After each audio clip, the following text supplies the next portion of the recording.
What is that? Wrong.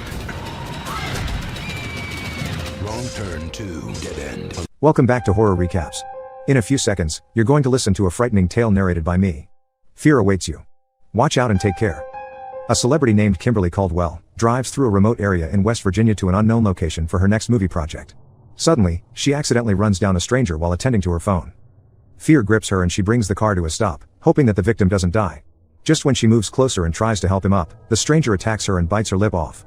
She attempts to flee, but unfortunately she runs into someone else. With a single blow from his axe, he splits her into equal halves, and later drags the pieces away. Earlier, 6 contestants are arranged for a 5-day reality game show called The Apocalypse, Ultimate Survivalist. The contestants are looking at $100,000 upon making it out of the apocalypse with the highest amount of points. They are celebrity Kimberly Caldwell, skateboarder Jonesy, bikini model Elena, graphic artist Nina, former footballer Jake, and Iraq veteran Amber. When the movie organizing crew later realize that Kimberly won't make it to the show, Michael, who is the cameraman, suggests that his girlfriend, Mara, should take her place. The Apocalypse is the West Virginia forest with 32 cameras installed all over it. Some devices known as Twist of Fate have been installed in hidden places to alert and punish anyone who makes a wrong move. The participants also have cameras fitted to their ears for close footage. The show host, Colonel Dale Murphy, former U.S. Marine, gives instructions for them to split up into teams of 2 and find food together. Then the game begins. Not long after they head out, the television crew members are murdered by some cannibals.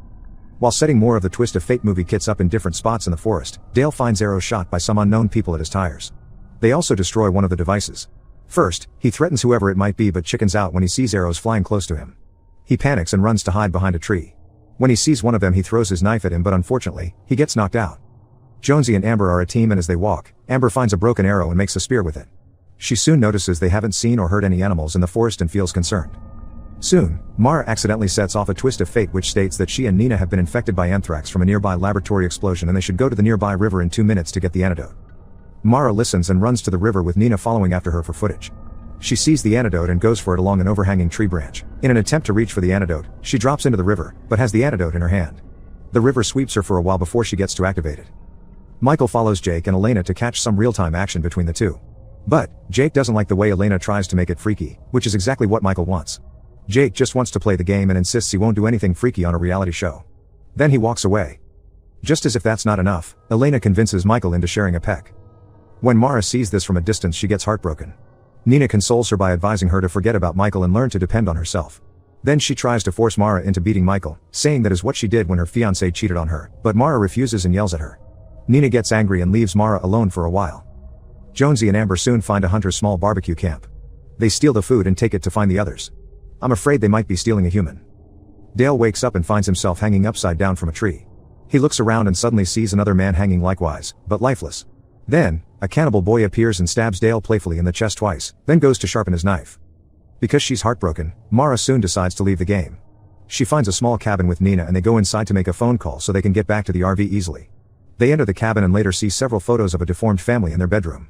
Just then, the cannibals enter with a woman in labor. Mara and Nina are shocked when they see her give birth to a deformed baby. This alerts the sister cannibal and she launches an attack at them. Nina and Mara shut the room door immediately and escape.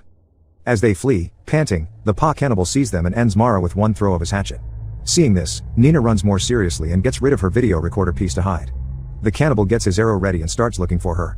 Since these people have a sharp sense of smell, he comes very close to finding her, but a truck carrying Mara's body comes to pick him up. When Michael and Elena get done exchanging a lip massage, he begs her to keep it a secret from Mara. He heads back to the recreational vehicle, RV, while Elena stays behind to tan in the sun. Why doesn't she just follow him, you'd say? Just then, a man cannibal, that has been watching them, sees Elena in a bikini and plays with his little Willie. His wife soon comes and beats him up for cheating. Just then, the two accidentally trigger a twist of fate which Elena hears and thinks it's Michael. As she tries to wear her clothes to go carry out the twist of fate task, the woman cannibal runs up to her and hacks her to death.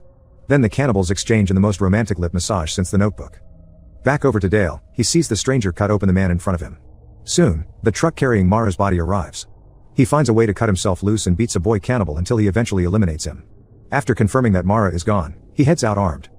Upon getting back to the RV, Michael doesn't suspect anything until he's attacked by 2 cannibals who manage to drive him away in the RV. Jake soon runs into Jonesy and Amber and they eat the meat together. Nina storms into the barbecue camp and announces Mara's death at the hands of the cannibals. Jonesy, the funny guy, doesn't take it seriously and tells Nina it was a special effect created by Michael to make the game real. He says he wants to stay and win the money and won't freak out because it's just a test of fear. Well, that could be true. It's only when they see Kimberly's tattoo on the barbecue they just ate that Jonesy gets the meaning of what Nina has said. So, they head off to leave the forest immediately. On their way, Nina steps on a nail and injures her foot, but Jake stays to help her while asking the other two to move on. It's Jake I like the most. When they get back to the start camp, the RV is gone and they now have to leave on foot, together. Dale goes to a cabin and stalks the occupant of that cabin. It turns out that Dale knows him very well, so he takes him hostage and treats himself in his house. The man later tells him how strong the cannibals are and how they became like that. He says that they are mutant products caused as a result of released birth mutating chemical wastes from a river 30 years ago. He then advises Dale to get his friends away from the region before it gets dark.